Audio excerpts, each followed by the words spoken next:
Hi ma'am, this is my effective communication in action.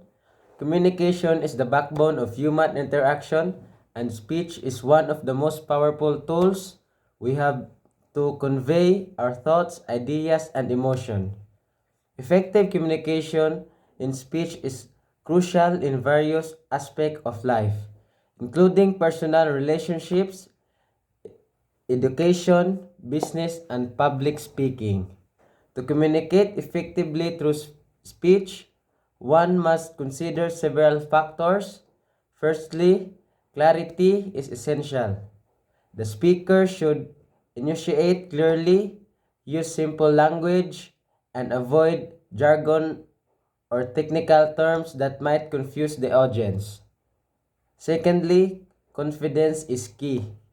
A confident speaker can engage and persuade the audience more effectively than hesitant or nervous one.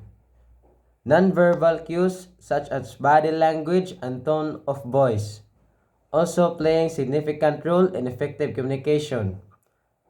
A speaker who maintains eye contact, uses gestures, and varies their tone can convey their message more convincingly.